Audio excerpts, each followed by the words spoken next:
गढ़वा रंका विधानसभा क्षेत्र के पूर्व विधायक सह मंत्री गिरिनाथ सिंह जी का जो है शुभ आगमन तीसरा जटुका के पावन धरती पे हुआ है।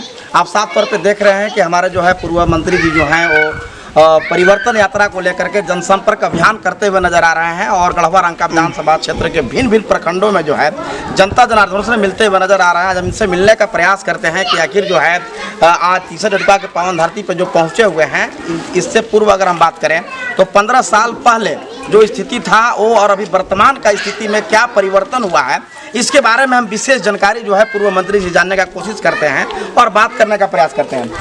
कैसा महसूस हो रहा है तीसरा जटुका के धरती पर 15 साल के बाद अगर हम बात करें तो जनता को सेवा करने के भावना से पहुंचे हैं। ऐसे तो आवागमन आपका लगा हुआ रहता है, लेकिन सेवा करने के भावना से 15 साल के बाद आए हुए, कैसा फीलिंग्स हो रहा है और क्या नजरिया देखने को लग रहा है? काफ़ी उपेक्षित क्षेत्र रहा है जी। सिर्फ आश्वासन, झूठा वादा जी, वादा खिलाफी जी, कहीं कोई बेरोजगारों को भत्ता नहीं मिला। नौजवान देख लीजिए लाइन से खड़े हैं जी। किसी को भत्ता मिला हो तो गारंटी हम कहें कि हम सार्वजनिक जीवन से इस्तीफा ले लें, संन्यास ले लें जी। मिला है किसी को बेरोजगारी भत्ता? देखिए बेचारी महिला नेत्री हैं, हम लोग उस समय जुझारू महिलाओं गोलबंद करके सामाजिक न्याय का जो नारा हम लोग देते थे जी, पागल नहीं थे, यही सामाजिक न्याय है जो अभी देख रहे हैं गोलबंदी जी। झूठा वादा करके कि प्रखंड बनाएंगे पेस्का को जी, वोट ले लिए जी, और सिर्फ अपने स्वार्थ में सारे बिहार के लोगों को ठेकेदारी करवा रहे हैं जी। लूट मचा हुआ है पूरे क्षेत्र में जी। सिर्फ और सिर्फ कमीशनखोरी। यह मैं नहीं कर रहा हूँ, आम जनता कर रही है, जनता से पूछ लीजिए कि काम यहाँ के लोग कर रहे हैं कि बिहार के लोग कर रहे हैं जी। तो एक ही नारा है, बिहारी भगाओ जी, झारखंड बचाओ, गढ़वा विधानसभा को सुरक्षित करो जी, ताकि गढ़वा के आम आदमी सुकून से सांस ले सकें। जी। पूरा क्या हुआ है चिनिया में, मुखिया पति अयूब अंसारी की किस तरह से हत्या हुई है, कोई छिपी हुई बात है क्या? क्यों हत्या हुई आज तक किसी ने पूछने का कोशिश नहीं किया और साधारण अपराधी को उस अपराध में जेल में भेज दिया गया। लेकिन कौन षड्यंत्र किया, क्यों षड्यंत्र किया? क्योंकि वह बोलता हुआ इंसान था, हम लोगों का साथी था और मजबूत आदमी था जो उस इलाके का आवाज़ निकालता था। लोगों ने कहा कि ये बहुत बोलता है, इसको रास्ते से हटा दो। किसने हटाया, क्यों नहीं जांच हुई और किसके द्वारा किया गया, यह भी जांच का विषय है, यह मैं मांग करता हूँ। दूसरा चीज़ है पेस्का को प्रखंड बनाने का, क्यों नहीं बना?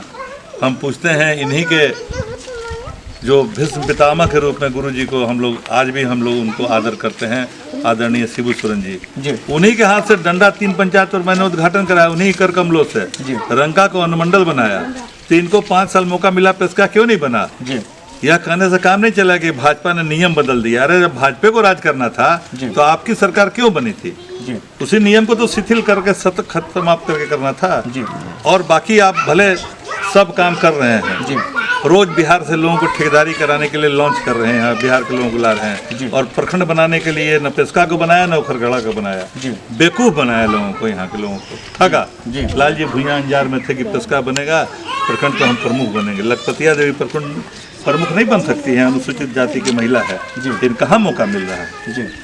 आज भी 20 पंचायत के प्रखंड है हिमेराल। मेरा यहाँ से जाने में आदमी को कम से कम 2 घंटा लगता है, 2 घंटा आने में, जाने में 150 रुपया भाड़ा, 100 रुपया से ऊपर भाड़ा लग जाता है। बिल्कुल चिनिया के बॉर्डर से न बॉर्डर है आपका, ये जो बाना जांग और ये जो है बहरवा, वहाँ से मेराल सोचिए कितनी दूरी है। रामप्रीत यादव जी हैं। तो प्रखंड को विकेंद्रीकरण करने का उद्देश्य यही ना है कि आम जनता को उसके दरवाजे पर उसका अधिकार मिल सके। तो अधिकार क्या मिलेगा? जाइए वीडियो साहब के यहाँ, तो जब तक पैसा नहीं दीजिएगा वो आवाज़ का दर्शन नहीं होना है। जब तक पैसा नहीं दीजिएगा तब तक सिंचाई कूप नहीं मिलना है। जब तक पैसा नहीं दीजिएगा कोई भी मनरेगा का काम नहीं होगा। लूट मची हुई है, इस लूट तंत्र को समाप्त करना है और लोकतंत्र को स्थापित करना है। इसी उद्देश्य से हम लोग परिवर्तन यात्रा। आगामी विधानसभा चुनाव को लेकर के सर क्या कहेंगे यहाँ के लोगों को? आशीर्वाद लेने आए हैं, लोगों से मिलने जुलने आए। आज वोट नहीं है, इच्छा बताने नहीं है, खैर मकदम के लिए आए हैं, खैरियत पूछने आए हैं। किस हाल में जनता है, जनता बेहाल है। पूछिए लखपतिया जी से, कोई पूछने वाला नहीं है। आप अपने स्वयं इस गांव के रहने वाले हैं। मैं आपसे सवाल कर रहा हूँ कि क्यों नहीं ये सड़क बना, भुइयां टोली का सड़क क्यों नहीं बना? इसका कौन उत्तरदायी है? ये सड़क कालीकरण तो पहले ही हमने बनाया था, और अपने समय जो पुल बनाया था आज से 30 साल पहले, वो पुल धंसा हुआ है, पुल का निर्माण नहीं हुआ, लेकिन थूक पालिश हो रहा है, पैसा निकासी हो रहा है। बोलिए अब्बास जी, पुल क्यों नहीं बना जो धंसा हुआ है? कौन बनाएगा? खाली पैसा निकासी के लिए चारागाह बना हुआ है, तो चारागाह नहीं बनने दिया जाएगा। इसीलिए परिवर्तन यात्रा के माध्यम से लोगों को जगाने आए हैं। जी, धन्यवाद। खास समस्या सर यहाँ के लिए अगर हम बात करें तो लगभग 30 टुकड़ा जो है डानू नदी के लगभग 1/2 किलोमीटर के डिस्टेंस पे ये गांव के लोग यहाँ पे रहा करते हैं, लेकिन बालू का समस्या सर निरंतर देखने को मिल रहा है। बालू को लोगों ने बारूद बना दिया। जी, एक सज्जन 10 साल भी यहाँ राज किए हैं, जी, समझ गए, और चोरी उन्हीं के समय शुरू हुआ है। ये भी मैं बता दूं, 2015-16 से लेके 19 तक उन्हीं के रीजन में समूचा बालू यहाँ का नोएडा चला गया, दिल्ली चला गया, पंजाब और हरियाणा चला गया, और यहाँ के लोग बालू तरसते आज भी तरस रहे हैं कि बालू बारूद हो गया है। 2016 से लेकर 19 तक तो उन्होंने कमाल दिखाया अपना। कुछ छिपी हुई बात है, मैं दावे से कह रहा हूँ किसके द्वारा ढुलवाया गया, पूरा सोन और कोयल का बालू चला गया नोएडा। और 19 के बाद श्रीमान जी जो हैं बालू को बारूद बना करके एक ट्रैक्टर बालू जो 800 में बिकता था, 800 में ट्रैक्टर वाले गिरा देता, वो 8000 में आज हो गया स्थिति। आप पता कर लीजिए कि हम सच बोल रहे हैं या बनावटी बात बोल रहे हैं। क्या कुछ कहेंगे परिवर्तन यात्रा को लेकर के? 30 टुकड़ा के आज अगर हम बात करें तो चौधरी टोला में पहुँचे हुए हैं। सबसे पहले तो आपको चैनल को मुबारकबाद देता हूँ, धन्यवाद देता हूँ। जी, परिवर्तन यात्रा हम लोग इसलिए लेके चल रहे हैं जी, कि जैसे जितने भी सुदूरवर्ती क्षेत्र है, जी, लोगों को हकीकत जो हक मिलना चाहिए लोगों तक नहीं पहुंच पा रहा। जैसे एक उदाहरण के तौर पर मैं बताना चाहता हूँ, जी, अभी पेंशन जो 6 महीना का जो रुका हुआ है, जी, यहाँ के वर्तमान जनप्रतिनिधि ने किसी तरह से पेंशन के मामले में बात नहीं की। जी, लेकिन माननीय पूर्व मंत्री हमारे गिरनार सिंह साहब हम लोग साथ थे, चिनिया प्रखंड में थे। जी, तो एक 95 बरस के जी, माता स्वरूप वो आई और लगी रोने, कहे कि हम लोग के 6 महीना का रुक गया है, हम दवा बगैर बेहाल हैं। जी, तो आदरणीय पूर्व मंत्री महोदय गिरनार साहब ने चीफ सेक्रेटरी के पास फोन किए और उनसे बोले कि ये बताइए कि 90-95 वर्ष का लोगों का जो अभी तक पेंशन आप लोगों ने नहीं दे रहे हैं, तो हमारा गढ़वा रंका विधानसभा क्षेत्र सुदूरवर्ती क्षेत्र है, लोग कैसे जिंदगी जीजत बसर करेंगे? इसके लिए आप बैठे हुए हैं, तो क्या आपकी सरकार कर रही है? तो उन्होंने बोले कि सर ठीक है, वांटन तो उतना नहीं है, लेकिन आपके कहने के मुताबिक मैं 2-2 हज़ार रुपया लोगों को भेज दे रहा हूँ। और उन्होंने इनके प्रयास से भेजे भी, लोगों को सब पूछ भी लीजिए, आया भी। और इसमें देखिए जल ही जीवन है। अभी मंत्री महोदय जी जो हैं पेयजल स्वच्छता मंत्री हैं, अभी न तो एसआर के माध्यम से न को चंपाकल बनवाए, न सही उचित जगह पर चंपाकल एक भी नहीं किए। करना चाहिए था, जब जीते नहीं थे तो टैंकर के टैंकर पानी पिलाने का काम करते थे। अब जो उनके हाथों में मिली तो मैं नहीं समझ रहा हूँ वो कहाँ गया। मतलब बागडोर बदलते ही जो है मिलते ही ऐसा बदलाव हो गया। अब देखिए देश का 4था स्थान पर प्रोफेसर आप ही खुद ही देखिए, मुझे कहने की क्या जरूरत है, आप स्वयं देख सकते हैं, क्षेत्र भ्रमण कर रहे हैं जी। हर पार्टी से बिलोंग भी आप लोग करते हैं, क्योंकि आप पार्टी का नहीं है, आप देश का 4था स्थान का नेतृत्व करने वाले व्यक्ति आप। बिल्कुल। तो ऐसी स्थिति है।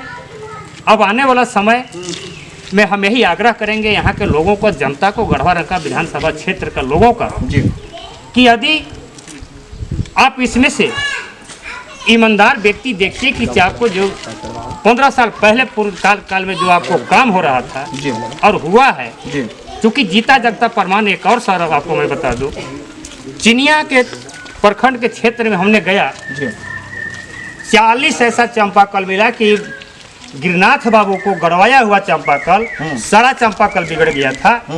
और वो चंपाकल को एक नोट बुक बना करके और तुरंत पीएचडी में इन्होंने फोन किए और ओवरसीयर से और तत्काल बुलवा करके इन्होंने काम करवाने का काम किए।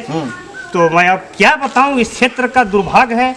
यहाँ की जो भी वर्तमान प्रतिनिधि है, क्या उनकी विचार है, क्या उनकी सोच है, अब जनता के बीच में है विशेष। और हम क्या कहेंगे, बहुत बहुत धन्यवाद सर। सर खास एक ये बात करेंगे, लोग में चर्चा है कि गढ़वारंग का विधानसभा क्षेत्र का विकास जो है बिल्कुल माने विकास का अगर हम कहें तो गंगा बह रहा है, लेकिन अगर आप गरीब क्षेत्र की बात करें, ये सब जनताओं की बात करें तो कहीं ना कहीं राशन का समस्या काफ़ी है। लोगों का नाम नहीं जुड़ पा रहा है, जो भी बच्चे हैं उन लोग का नाम नहीं जुड़ पा रहा है, गरीब से गरीब लोग पूरी तरह इमाम है, परेशान नजर आ रहे हैं। जिस तरह से वृद्धा पेंशन 6 महीने से बंद था जी, उसी तरह से राशन का जो पोर्टल होता है जी, प्रखंड से जिला और जिला से मुख्यालय, जी, तो उसी तरह से इसका पोर्टल ही बंद करा के लोग रखा है। इसलिए राशन का किसी का न नाम चढ़ रहा है, जी, न किसी को नया बन रहा है। जी, तो यह सरकार की अदूरदर्शिता है जी, और शोषण कर रही है सरकार। जी, नया न बन रहा है, न लोगों का नाम, जैसे 5 परिवार है तो 2 ही का नाम है, 3 आदमी वंचित हैं आज भी राशन जी, से। बिल्कुल। और यह घटना आज से नहीं, विगत 2 वर्षों से हो रही है। जी।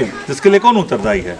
मंत्री हैं जी। आप क्षेत्र के प्रतिनिधि हैं, बिल्कुल, राज्य के मंत्री हैं, जी। सरकार आपकी है, पोर्टल क्यों बंद है? हम पूछना चाहते हैं आपके माध्यम से, उनसे पूछिए। मैं सवाल कर रहा हूँ आपसे जी, कि खाद्य आपूर्ति विभाग का पोर्टल क्यों बंद है? जी, क्यों नहीं एंट्री हो रही है? जी, बेचारे गरीब आदमी को क्या मालूम है कि पोर्टल क्या होता है, जी, बिल्कुल। कहाँ अपलोड होगा जी। और कहाँ डाउनलोड होगा, जी। ये पता है क्या किसी को? नहीं किसी को पता। लेकिन बंद है, जी। ये सारे लोग जानते हैं, पता कर लीजिए। जी। और मैं अगर गलत 12 आदमी हैं घर में तो 3 आदमी को मिल रहा, 9 आदमी वंचित है राशन से। जी, और जो भी राशन भी जा रहा है, जो पीटीजी जिसको बोलते हैं, प्रिमिटिव ट्राइब के लोग हैं, जी। 35 किलो जो पहुंचाना है, 2-2 महीने का लापता है। जी, अभी गोबरदहा के कुसमही टोला पर सभी परहिया भाई हैं, वहाँ कुरवा परहिया, उनके घर में पहुंचाना है 35 किलो अनाज प्रत्येक महीना में, लेकिन 2 महीना से लापता है। जी, मैंने वहीं से डीसी से कहा, लिख कर भी भिजवाया, जी। लेकिन अभी तक कोई, वही हाल खुरी में भी है, हर जगह वही लूट मचा हुआ है। जी,